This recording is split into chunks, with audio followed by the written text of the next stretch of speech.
नमस्कार दोस्तों, बहुजन खबर लाइव पे आप तमाम दर्शकों का स्वागत है। मैं हूं विमल प्रकाश और हमारे साथ हैं जाने माने राजनीतिक विश्लेषक श्री चंद्रभानु यादव जी।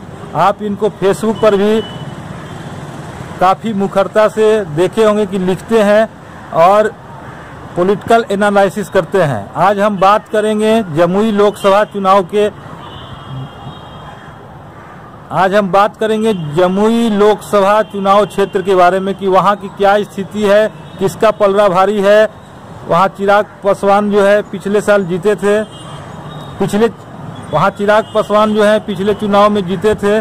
बीजेपी से उनका अलायंस है और एक निर्दलीय उम्मीदवार श्री उपेंद्र रविदास जी हैं जो पिछले चुनाव में भी लड़े थे और अच्छा खासा वोट प्राप्त किए थे और इस बार भी वो टाल ठोक रहे हैं निर्दलीय के तौर पे। आज हम जानेंगे कि उपेंद्र रविदास जी का कितना पलड़ा भारी है। चंद्रभानु जी, मेरे चैनल पे आपका स्वागत है। चिराग पासवान जमुई से जो है वो भागने की बात कर रहा है, इसका मतलब कि इस बार स्थिति उसकी बहुत डामाडोल है और संभवतः जो है अपने पिताजी का जो पेटेंट निर्वाचन क्षेत्र था ये हाजीपुर, वहाँ से लड़ने के लिए सोच रहे हैं या वहाँ जो है ज़मीन बना रहे हैं। चिराग पासवान एक इसको कहा जा सकता है भाग्यशाली वीर हैं, लकी स्तंभ, जिनको विरासत में जो है अपने पिताजी की राजनीतिक विरासत मिली है, जिन्होंने काफ़ी संघर्षों से जिसे हासिल किया था वो उन्होंने अपने बेटे को ट्रांसफ़र कर दिया था।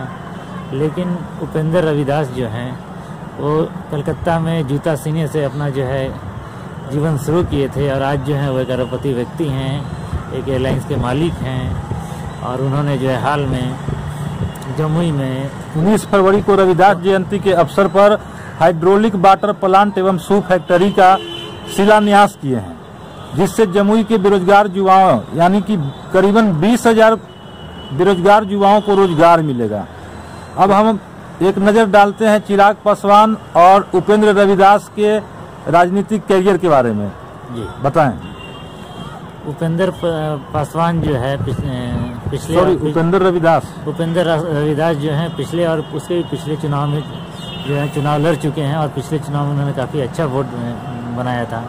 राजनीतिक ज़मीन जो है इसी तरह तैयार होती है और इस बार जो है संभवतः उपेंद्र रविदास के डर से ही चिराग पासवान जो है यहाँ से भागने की तैयारी कर रहे हैं।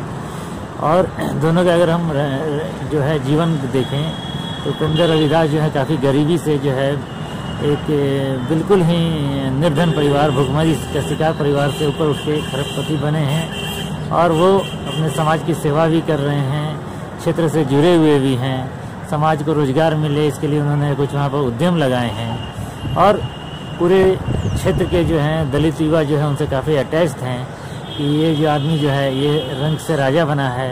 भानु जी, दलित ही नहीं, स्वर्ण से लेकर पिछड़ी जाति जमुई लोकसभा क्षेत्र में यादवों की संख्या भी बहुत अधिक है।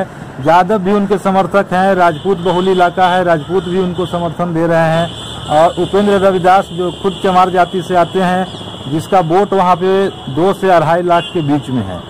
ऐसे में अगर समीकरण देखा जाए तो उपेंद्र रविदास का इस बार पलड़ा भारी है। आपका अनुमान क्या कहता है? पिछले बार चिराग पासवान जो है उनको तो उम्मीद ही नहीं था कि वो जमुई से जीतेंगे, इसलिए वो काउंटिंग स्थल पर ही नहीं गए थे। पिछले बार भी उनकी हवा खराब थी, पता नहीं वो जो है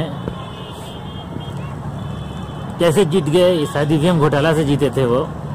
और इस बार भी जो है उनके साथ जो है उनके जन समर्थन में कोई भी भीड़ में जो है 100 आदमी भी नहीं जुटते हैं, तो स्थिति उनकी बहुत ख़राब है, काफ़ी डामाडोल है। और इस लिहाज से अगर उपेंद्र रविदास जो है उनको चैलेंज करते हैं और बोले हैं कि हम इस बार भी चुनाव लड़ेंगे, तो चिराग पासवान के हारने की पूर्ण संभावना है।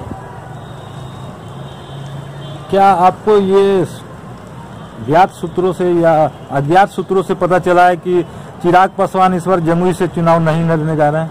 हाँ, मुझे ज्ञात सूत्रों से, जो आपके लिए अज्ञात है, ऐसे संकेत मिले हैं कि चिराग पासवान जो है जमुई को छोड़ने का मन बना लिए हैं। लेकिन वहाँ तो अगर जमुई से वो नहीं लड़ेंगे तो किस विधानसभा से, अगर वो जमुई से नहीं लड़ेंगे तो किस लोकसभा क्षेत्र से वो चुनाव लड़ने की कोशिश कर रहे हैं या प्रयास कर रहे हैं? जमुई छोड़ेंगे तो जो हाजीपुर है लोकसभा क्षेत्र, वहीं से लड़ेंगे। या इसको आप इस तरह से भी देख सकते हैं कि चिराग पासवान को का लोकसभा जाना आसान करने के लिए ही रामविलास पासवान ने हाजीपुर छोड़ के और राज्यसभा के माध्यम से संसद में जाने का अपना जुगाड़ बिठाया है। क्या ये कंफर्मेशन है कि वो चुनाव नहीं लड़ेंगे रामविलास पासवान और राज्यसभा जाएंगे?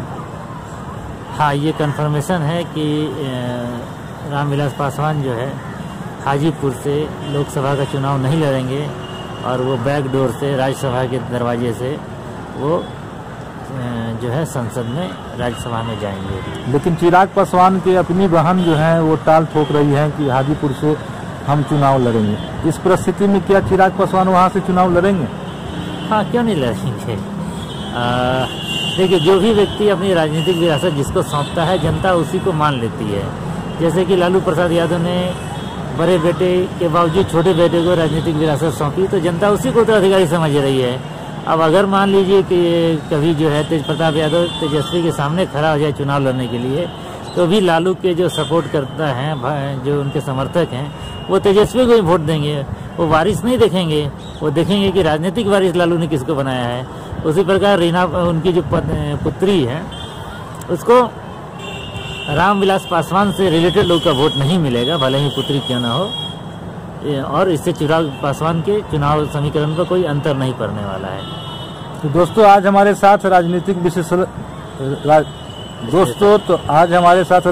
विश्लेषक श्री चंद्रभानु यादव जी से जो जमुई लोकसभा चुनाव पर अपना ओपिनियन दे रहे थे। और इनका कहना है कि चिराग पासवान उपेंद्र रविदास के लोकप्रियता से घबराकर जमुई लोकसभा क्षेत्र से इस बार चुनाव न लड़के हाजीपुर लोकसभा से चुनाव लड़ेंगे। और उम्मीद करते हैं कि उपेंद्र रविदास को वहां की जनता जो है इस बार भारी मतों से चुनाव जिताएं। जय भीम, नमो बुद्धाय, जय गुरु रविदास। जय हिंद, जय भारत।